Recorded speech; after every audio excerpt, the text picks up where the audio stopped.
image of God. Just two quick notes here as I begin. First of all, why did no one tell me that Friday is Casual Friday? Or Saturday is Casual Saturday at Synod? So I wish I would have known that. Secondly, I do appreciate the honorary doctorate, but I do not have a doctorate, and so I need to acknowledge that as we begin. If you have some means to give me one, boy, that would save a lot of work. I would be happy to do it.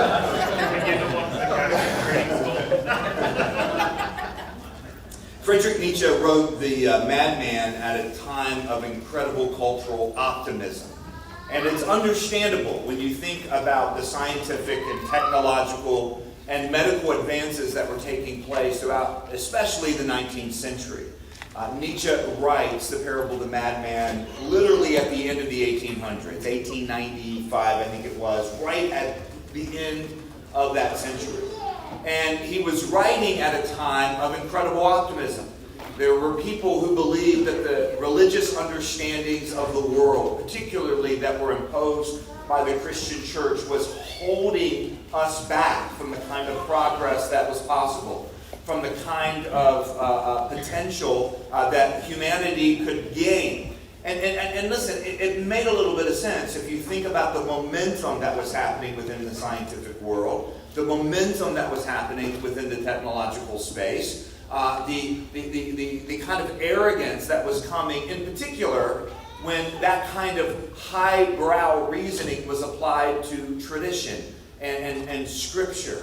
And you were able to kind of put some, let's just say, some how do I want to say it, some weight in the religious basket. Like, oh, those religious people believe this and this and this, but this is what we now know. That's where the utopianists were coming from. They were coming out of a time of incredible cultural momentum. So you can't really blame them for thinking that if they just got the details right, the technique right, in terms of how to build a society, that we could enter this time of prosperity and progress. Now, just to be clear, there were two basic ways that the utopianists believed that they could order society for perfection and progress. The one was that they could order society economically, that there could be the understanding of economic determinism. If we could understand those rules, then we could shape it so that it brought the outcomes that it would imagine. Of course, the primary example of this sort of economic utopianism was Marxism. This idea, by understanding the classes and understanding human work and so on, that there would be inevitably a utopian society. The other was another E word, not economics, but eugenics. So think about the understanding of biology, in particular that Charles Darwin, his framework had brought. And of course, along with that came an ability and an understanding to breed better horses, and breed better dogs, and breed better cattle, and breed better food sources. Well, if you then reduce humans to being just one of the created order like everything else, to just another animal, maybe with a conscience, you can understand why people believe that they could then not only breed better horses, but also breed better humans. And that was the idea of eugenics. Of course, that was horrific.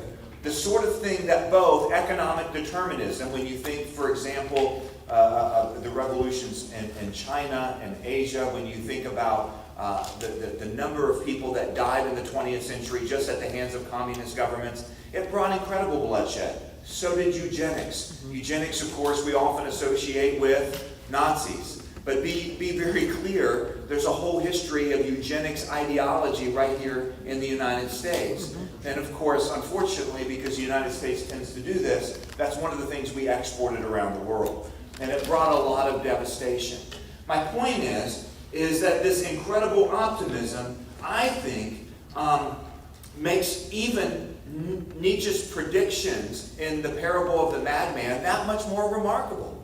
Because he's like a voice in the wilderness. That's why he thinks he's the madman, crying out, saying, yes, we need to move into the 20th century without God, but no, it's not going to be as good as everyone wants to portray it to be. It's going to be rough. And I mentioned yesterday that the madman goes on this epic rant. And I want to just say, give you 5 parts of this epic rant, 5 things that the madman says. I mentioned most of them yesterday, but I just want to clarify them a little bit. The first, which I think is the defining aspect of the rant, if there is such a thing, was that line, how were we able to unchain the earth from its sun? That's the key idea. The removal of God removes our fixed reference, our orientation point. So now, what does it mean if we no longer have a center of gravity in the human experience that has become so defining, particularly in the Western world, and that's the idea of God? Secondly, has it not become colder? Has it not become darker? So you think about the belief in the sun. The sun is, C.S. Lewis did this well. He goes, I believe in Jesus, that Jesus is risen, not just, as I believe the sun has risen. Not just because I see it, but because by it I see everything else. And see, that's the idea. If the earth has been unchained from its sun, the belief in the sun is not just a belief in the sun, it's a belief about everything. A belief in God is not just a belief in God, it's a belief about everything. And so the sun brings warmth and the sun brings heat. And without the sun, where are we going to get those things? Third, are we not wandering with no direction? Right? So the sun gives us our reference point. We talked about the example of the compass. So we know what north is and south is and east is and west is. But without that reference point, how do we know what those things are? How do we know if we're even going forward or backwards? Trust me, has this become the story of the 20th and early 21st century? These kind of progressive views that we're better off than we used to be?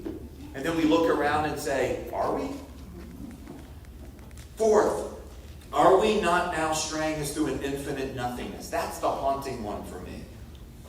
Because it's not just we've lost light and we've lost heat, but we've lost purpose. What's the point of this whole thing? Right? What's the point of this whole thing? Are we not straying as through an infinite nothing? More on that in a second.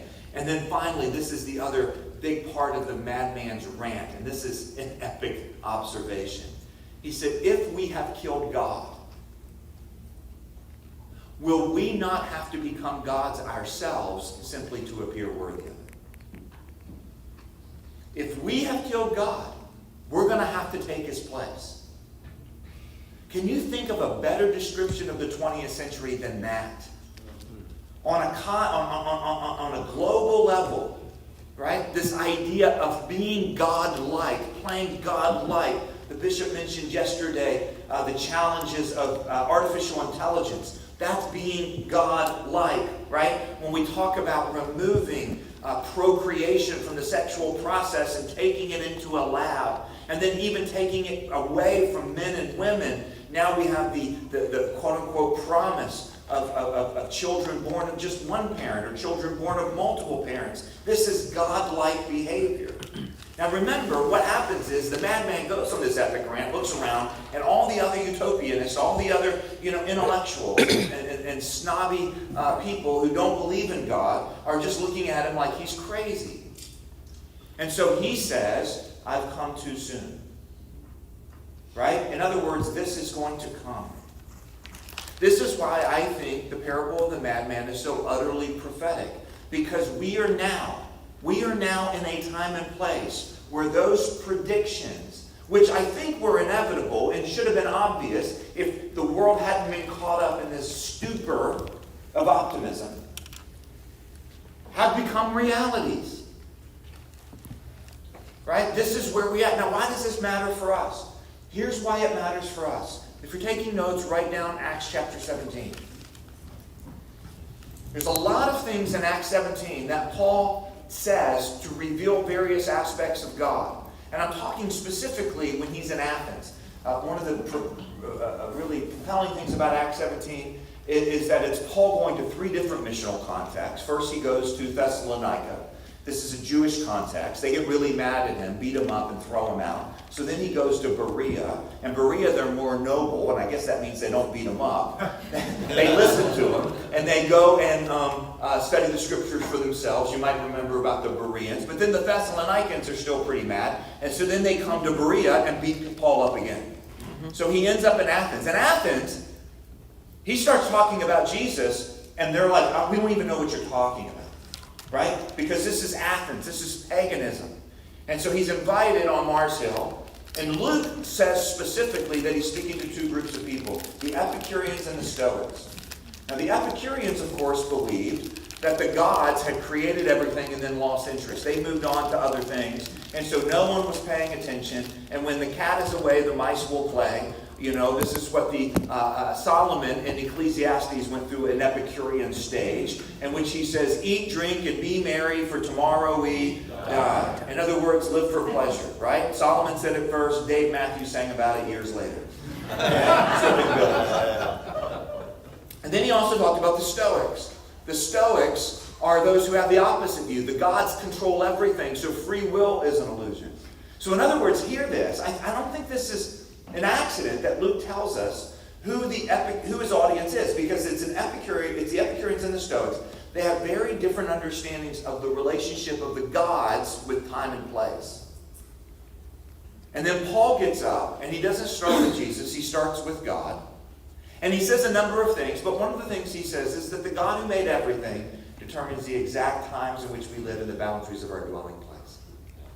And he does this so that we can reach out to him and find him, because he's not far. In other words, what Paul talks about there, specifically to this, these philosophers who have very different views of time and place, is that God is historically precise. Now, let's just take that teaching at face value. God determines the exact times in which we live and the boundaries of their dwelling place. Is that true also for us? Amen. Is that true also for us in our calling as leaders of this church? Yes? Yes. Okay. So in other words, it's no accident that you have now been placed at a time when the predictions of Nietzsche's madman have become reality. That's the time and place. To quote my friend Os Guinness, we're in a civilizational moment. Civilizational moments are rare. We typically think about them as things in other times and other places. You're in the middle of a civilizational moment. And if Paul's right, you're in the middle of a civilizational moment because God wanted you in the middle of this civilizational moment. Now, I don't know about you, but that's a part of my faith that I don't particularly like. I don't know about it. Do you have any parts of your faith that you don't like? I mean, I believe it because it's there. Paul's clear about it, but I don't like it. Say, John, why don't you like it? Because I have 3 teenage daughters. Did I mention that? I would choose another time and another place for them to grow up, not this one.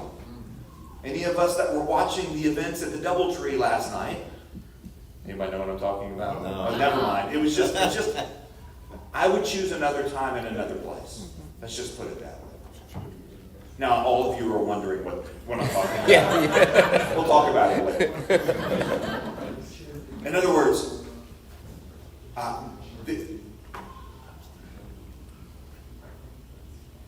we're living downstream from second and third wave feminism. Early feminism called for the right sorts of wrongs to be made right. The lack of rights, the lack of roles in society, and certain things. Second and third wave feminism got confused by the sexual revolution. I'm covering this in a high level. Basically, what happened was there was a group of voices that blamed everything wrong in the world on men. We deserve some of that. But the idea was men have completely screwed up the world. So women, it's now time to act like men. Made perfect sense. That was sarcasm. Okay. And think about where we are now. Women were promised liberation. Women were promised freedom. Women were promised independence. And instead, we have government forces trying to put men in women's clothes on women's podiums and women's opportunities in women's locker rooms and bathrooms. It's almost as if the curse that God talked about, you shall, seek to rule, but he will rule over. It's almost like God knew what he was talking about. So I would have chosen a different time and a place for my daughter. You say, well, which one would you have chosen? I don't know. The good old days. I don't know when they were, but I've read about them. It's super awesome. I would have chosen there. Okay. Nietzsche makes this prediction. It's too soon, he said, but it's going to come. Losing light, losing heat, losing direction, losing meaning and purpose. We are now in that existential moment. And we've been placed here by the grace of God and the sovereignty of God. So how do we work this out? Let me just tell you, modern life, I think, in fulfillment of Nietzsche's prophecies, modern life is marked by 5 catastrophic losses. 5 catastrophic losses. Are you ready? The first one is a catastrophic loss of truth. This, of course, goes back about 100 or so years when philosophers started to question not just that truth should be known a different way. That's what the shift was from a pre-modern to a modern society. Pre-modern society understands truth by means of revelation, which then shapes our reason and our experience. But in the modern period, revelation was put under scrutiny. Revelation was doubted. Higher biblical criticism basically asked in a scholarly way, did God really say this? And so what was left was reason and experience. Reason promised us utopia, but as Nietzsche said, it wasn't going to be that simple.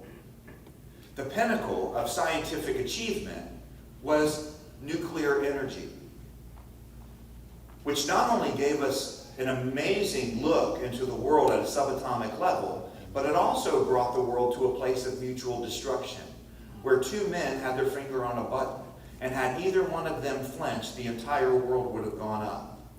That created a new level of skepticism, a skepticism of truth by reason. And all that was left then was truth by experience.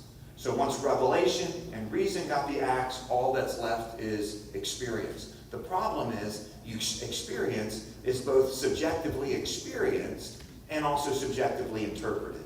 In other words, if truth just comes from experience, then everyone has their own what? Truth. And now we have a catastrophic loss of truth. Number 2, we have a catastrophic loss of love. This is significant because Jesus was once asked, what's the greatest commandment?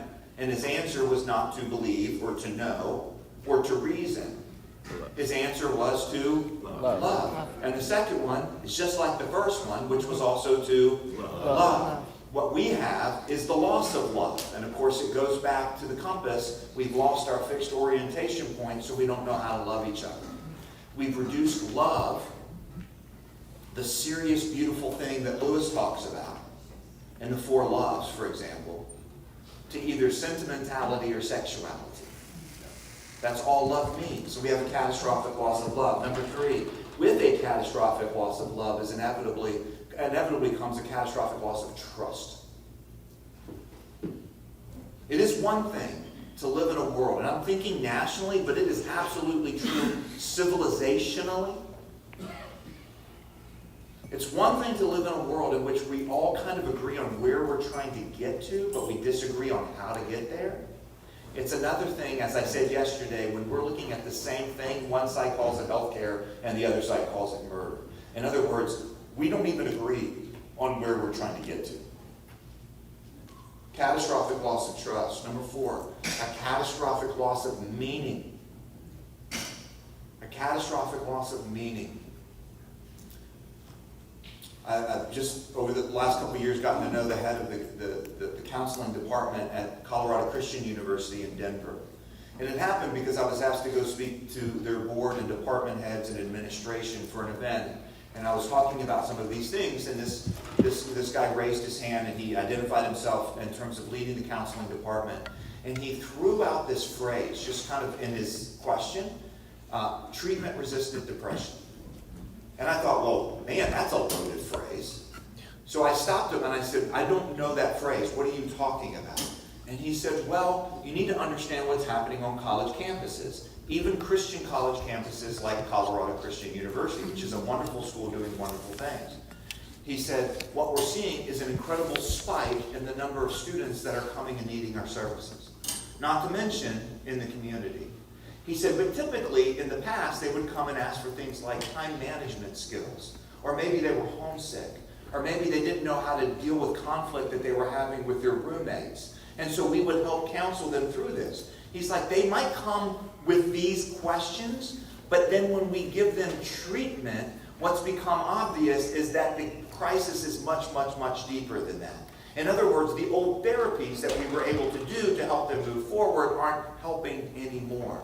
And I said, well, why is that? And he said, because there is a profound sense of meaninglessness in this generation. Are we not straying us through an infinite nothing?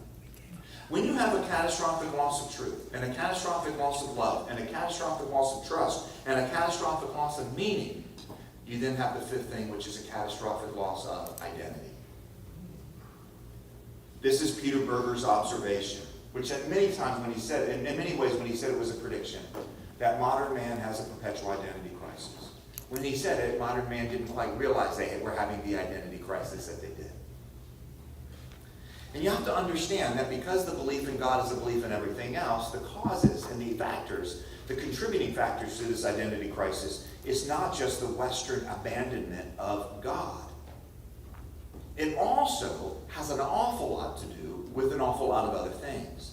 Because we used to have kind of a national identity. And I don't mean that in the sense of nationalism, but a sense of civic education, a sense of national pride, whether we were talking about America or Canada or Kenya. In other words, there was a sense of this, and the national identity part of it has been severely eroded, especially by that catastrophic loss of trust. So that's not contributing to identity. Probably the most important factor, let me say that again, the most important contributing factor, other than the philosophical one, is the catastrophic loss of trust that has taken place in the catastrophic loss of family. I've got good news and bad news. The good news is fewer people are getting divorced. The bad news is it's because they're not getting married in the first place. The marriage culture has dramatically declined. And it is impacting us at every single level. It's a fascinating thing right now to look at happiness studies. Now, happiness studies are loaded. I don't know if I believe half of what I see in happiness studies, but here's something that's really interesting. What they all kind of point to is the people that seem the most lost, the most unhappy, are unmarried, middle-aged adults, especially women. You know who the happiest ones are? Middle-aged, married women who also go to church. You're welcome. I am not taking any credit for that. This is what the studies say. Listen, it goes across this idea of angst that we talked about. We sang about it in the 90s, but we didn't really mean it. People really mean it today. Now, if we have this catastrophic loss of identity that's taking place, that's why I wanted to also then say this. The image of God, the idea that the fundamental category of human identity is that we're made in the image and likeness of God. And yes, we have part of our identity, it has to do with who we are sexually. But you see, in the catastrophic loss of identity, you have an entire group of people, an entire movement, entire segments of society that take sexuality and put all of identity on sexuality, as if sexuality is big enough to hold it. It's not. Or some will put it in national identity, as if that's big enough to hold it. Some of it will put it in employment, as if that's big enough to hold it. Or in money, as if that, and stuff, as if that's big enough to hold it. And none of those things are big enough to hold something as weighty as human identity. But you know what is? The biblical notion that is actually true, that we're made in the image and likeness of God. Yesterday what I did is talk a lot about why the Imago Dei matters, because it's central to the biblical story, because it is the most consequential idea, perhaps, in all of human history, and because it is a critical thing in understanding the challenges of our cultural moment. But we never really got to what is the image of God. And I want to talk about, what do we mean? What is the image of God? Now, in times past, primarily, teaching about the image of God on a popular level, though not always on a theological level, although you can find it places, but on a popular level, from sermons and pulpits and so on, has tended to take what might be called the functional approach to the definition of the image of God. The functional approach basically is this. Humans being made in the image of God means that we do what God does. If God is rational, we're rational. If God can innovate, we can innovate. If God is a creator, then we also are a creator.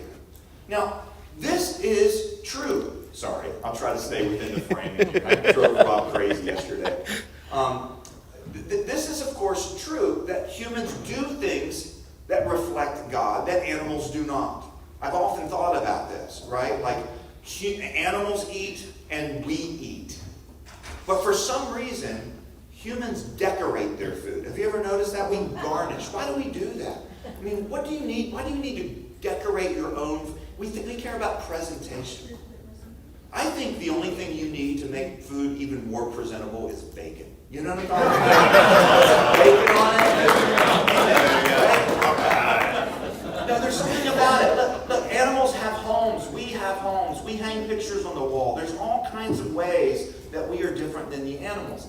The problem, however, is that the functional definition is not big enough either. And what I mean by that is that I think the kind of functional realities about human beings that reflect God more than they reflect, or other than they reflect the animals, is an expression of the image of God, but it's not the image of God itself.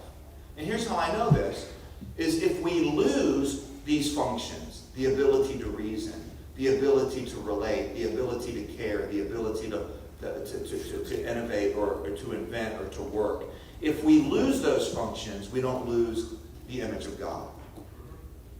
Does that make sense? In fact, that's the story of Genesis 3. That human beings are fallen. We've lost some of that God-like ability that we had, in a sense. It's been marred, as the poet said. More on that later.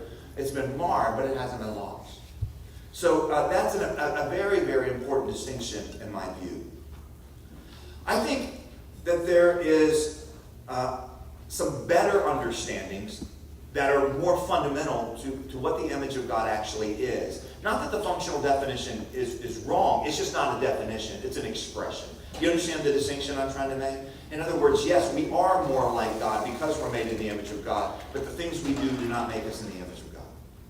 What makes us in the image of God, I think, really are two things. I talked about one of them yesterday. I'll get to that here. I talked about it yesterday. Remember, the biblical narrative gives us a status that is unique in all of the created order. Right? If someone is an heir to the throne, even if that person is sick, is asleep, maybe gets knocked on the head real hard, has a concussion, forgets who they are for 20 minutes, they don't stop being an heir to the throne. And that same category of sovereign and ruler that we see in Genesis 1, that God is the ultimate sovereign, and that He rules by filling and forming, and He then has given us that task by saying, let us make man in our image, after our likeness, and let them, what? Rule. So I think that status of ruler, it's a way that we were made, and it's reflected in the fact that the language of Genesis changes. Right? From let there be, to suddenly let us make. God's clearly doing something different there when He creates humans, so that's part of it. But just God's proclamation, let them rule. I mean, God created a lot of things. He only created one thing to bear His image. And understanding that hierarchy, by the way, is really, really important. For example, when we think about creation care or ecology or something like that. Because the dominant theories of creation care based on catastrophic climate change, it basically puts humans and nature all in a line as if they're the same. As opposed to God, who's sovereign over the creation, creating humans to be sovereign over the creation, to take it. In other words, there are some ecologists, there are many, who think the solution to the climate crisis is no humans. This is the problem with the economic theory of Marxism. The economic theory of Marxism sees humans as problems to solve because humans are consumers of goods. And there's only a fixed amount of goods. So the biggest problem you can have in a Marxist framework is too many eaters. Or a few eaters eating too much. Does that make sense? So then you have to redistribute the wealth. Does all this sound familiar? Oh, yeah. The biblical system, actually, the biblical understanding basically says humans aren't the problem to be solved. I mean, they are a problem to be solved, but they are also the solution to bring the solution. The ones to bring the solution. In other words, they're not just consumers of resources, they actually are producers of resources. In fact, more humans might make the world a better place. You guys with me on this? Yeah. I feel like I'm on a couple of rabbit trails, but they're pretty interesting rabbit trails, right? I admit it. Okay. All right. So that's the sovereign view of the image of God. Theologically, there's a big, rich history. It starts with Karl Barth, I believe. Maybe not starts with Karl Barth, but he wrestled with this. But thinking and talking about the image of God as a relational reality. And I think that is profoundly helpful as well. I'm probably going to put a little bit more framing on it, or a little different framing on it than he would. But the relational idea is essentially this. We're in the image of God. If we want to know who we are, we don't start by looking at us. We start by looking at God. Right? And what do we know about God? What I mean is, how has God revealed himself in a way that is distinct and unique, particularly, let's just say, from other monotheistic conceptions of God, like Islam? Trinitarian. It's Trinitarian. It's the big difference. Now, there's a lot of character differences between how the Quran presents God and how Holy Scripture presents God, although they share a lot of language. But, in essence, Muslims see the Trinity as heretical. They see it as idolatry, polytheism. But Christians have believed, since the church councils settled all this for us, that God the Father, God the Son, God the Spirit, right? We're talking about one God in three persons. In other words, get this. God doesn't do relationships. He is a relationship. And if God is a relationship, then if we are in his image, we don't merely do relationships. We are fundamentally relational. Now, I want to put some shape around this that I think comes out of the creation story. So as we think and talk about what the image of God is, I'm going to go back to the story. Remember the 4 chapters: creation, fall, redemption, restoration. Creation, fall, redemption, restoration. And I want to walk through what this might look like, and then maybe add a few implications, and then hopefully we'll have some time to have some discussion. I think God, what we see in Genesis 1 and 2 is that God created us in 4 primary relationships. Humans are created in 4 primary relationships. So if Bart's right, the image of God is relational, what are those 4 relationships? If you're taking notes, you can just draw a stick figure. Prizes to whoever draws the best little stick figure, right? And then draw an arrow coming straight out of his head into the sky. That's the primary relationship, that we are made in relationship with what? God. God. All right? Now, that in and of itself is an incredibly important reality. Incredibly important reality. Because the nature of that relationship is that it's not determined by us, it's determined by him. The nature of that relationship is fundamentally different than the secular impulse to make God a matter of private personal preference. Listen, if God really exists, it's way more important what he thinks about you than what you think about him. He's outside of us. He is that North Pole. He is that fixed reference point. And that's the entire game on a popular level. If some of you look at American culture, and I don't blame you, particularly if you came from other places, you look at American culture and go, you guys have lost your minds. I'm going to give you the fundamental reason we have lost our minds. Is that we have confused gravity and speed limits. And the creational reality tells us that much of who we are is given. But in the wake of modernism and postmodernism, We have built a world as if who we are is constructed. It's the difference between creation and construction. It's the difference between gravity and a speed limit. What's a speed limit?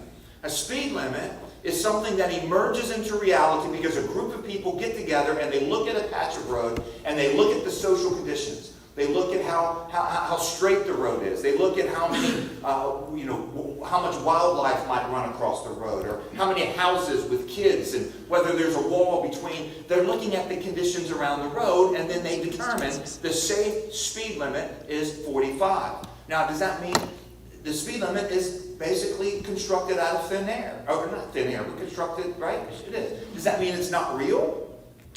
Some of you are like, absolutely. It's a suggestion. No, a challenge. Well, it depends on how many cops also are part of those social conditions, right? My point is that if the social conditions change, the speed limit can change. If we go from 2 lanes to 4 lanes, if we put a wall between the end of the road, if we build a big shoulder out to the side of it, suddenly what was 45 can become 65, right? It changes.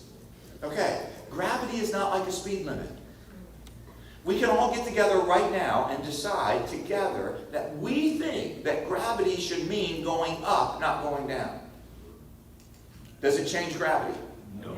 No. As Dallas Willard says, you can't step off the roof and then choose not to hit the ground. Right? That's the thing about gravity.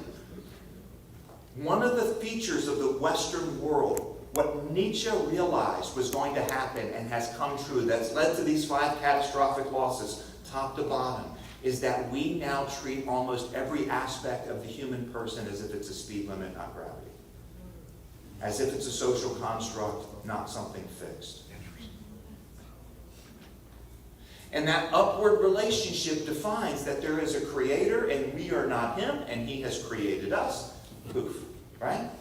The second relationship, you can draw an arrow right into the side of the guy. And that's the relationship with self. Now, I know it's weird to talk about having a relationship with yourself, but we do. We not only exist, we think about existing.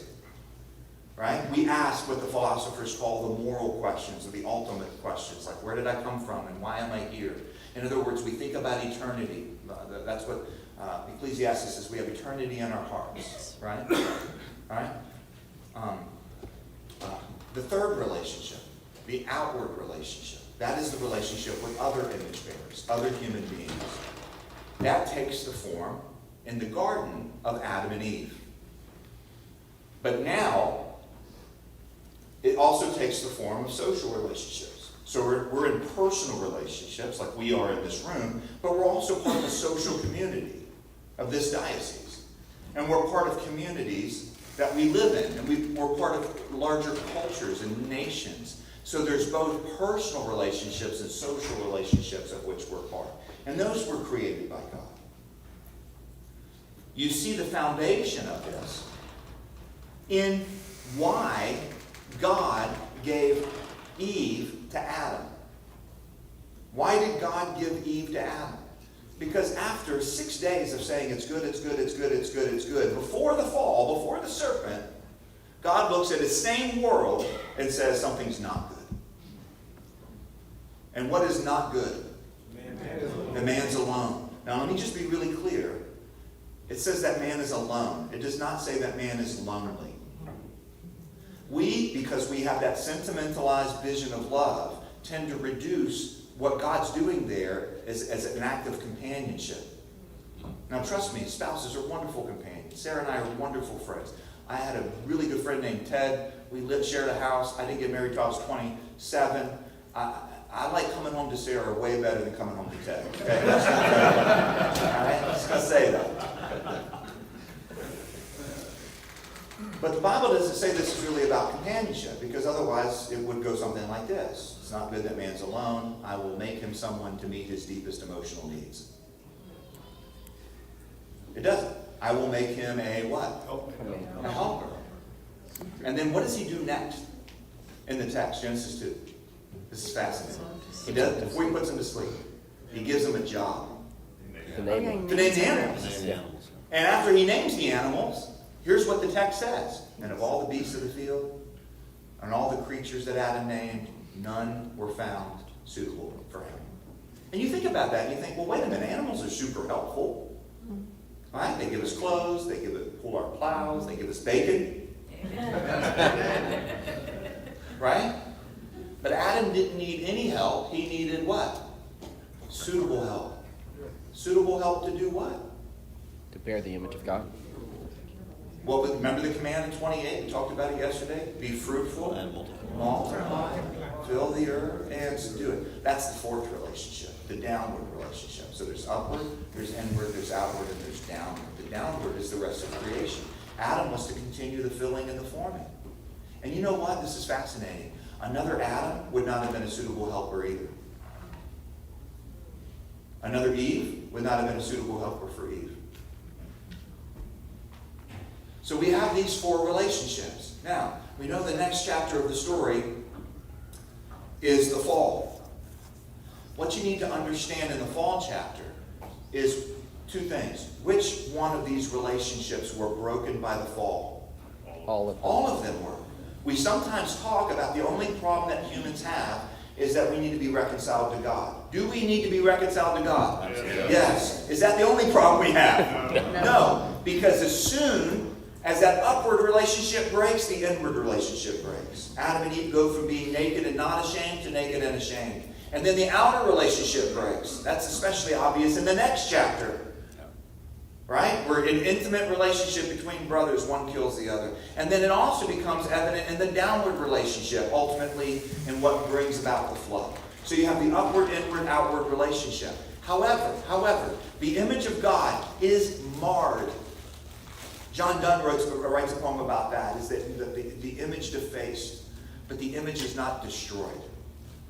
This is a really important part.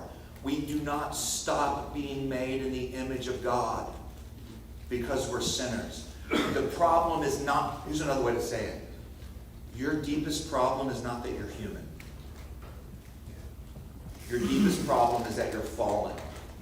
And keeping that distinction is really, really important, particularly in an age of identity crisis. Okay? Let's go to the third chapter. Creation, fall, redemption. Which one of these relationships did Christ's death and resurrection redeem? All. All of them. Sometimes we talk about the only application of the gospel is that we're made right with God. Since the bishop mentioned Joel Osteen, I will too. Some people imply that the only relationship that's restored or redeemed by Christ is the inward relationship. That really what this is all about is self-esteem and getting right with yourself. Paul, think about Ephesians, think about Romans, certainly the whole book of Corinthians, but there was a context there, obviously, of the church. Just look at the Ephesians and Romans. The first half of both of those books are incredibly rich, beautiful explanations of the gospel, of the work of Christ, what he accomplished. In the heavenlies is the phrase in Ephesians, right? And the second half of the book is all about what? Children, obey your parents. Husbands, love your wives. Be subject to the powers that be. What's he dealing with there? The outward relationship, isn't it? So the upward relationship, the inward relationship now establishes the outward relationship. And by the way, the new heavens and new earth, I think, also then put together the downward relationship. Now, there's a lot to say here about the redemption chapter, but Paul wants you to know that Jesus accomplishes what Adam could not. God gave Adam a purpose that was upward, inward, outward, downward, not just upward. Adam failed. Jesus does what Adam does not. This is why the humanity of Jesus has been such an incredibly important point in the history of theology and something that the church has fought for over and over and over. The church won't fight forever. Well, sometimes the church fights for everything. Color of the carpets, things like that. But historically, the church has always really wanted you to know that Jesus had a belly button. It sounds sacrilegious, doesn't it? Well, good. It doesn't to me. just kind of like, I'm not sure I should say that out loud. Why is it important? He was born of a woman. He was truly and fully human. We are not Gnostics. Why is that so important? It's so important right now. It's so important right now because the turn of our understanding of what it means to be human has been completely inward, untethered from any relationships, as if all that is really true about us is what I feel in our heart. Now, listen, we can blame Disney, because Disney gave us 2 decades of movies that retold all the fairy tales. I like the old fairy tales. Like the old Little Mermaid. She disobeyed her dad and she died. That's not how Disney told that story. Disney told the story like the most important thing you need to do is follow your heart. You be you. Look inside. Look inside. Look inside. And that means look inside even if what's inside is different than what physical reality is. And we just went through one of the most Gnostic, we're not through it yet. We are in one of the most Gnostic phases of human history right now. People think about Gnosticism as an ancient heresy because it was. This idea that the physical is bad or the physical doesn't really exist, and what's really true is this inner knowledge, this inner feeling that we have. That's exactly the transgender movement. That's exactly our depersonalized, digitized world, and why AI is going to be such a problem for us to figure out. That's exactly the moment we're in post-COVID at church, where we all thought and acted and lived even before the restrictions, but certainly in the restrictions and after the restrictions, as if church was non-essential. And worship can be disembodied. I understand some of our impulse to not want to be too Catholic in some of the ways we do our liturgy. But I tell you right now, the church is a place where believers are to participate with their whole bodies. Yes. There's something there. Maybe, look, and this is part of our tradition, bowing and crossing and kneeling and so on, passing the peace, all these sorts of things. This stuff really matters, I think, in a Gnostic age like ours. More importantly, as we teach and preach from the pulpit, friends, listen, please listen. When we talk about the image of God, we cannot allow it to be reduced simply to a Christianized version of self-esteem. We are talking about what it means to be made in the image of God. Your bodies matter. And Protestants are way behind on this.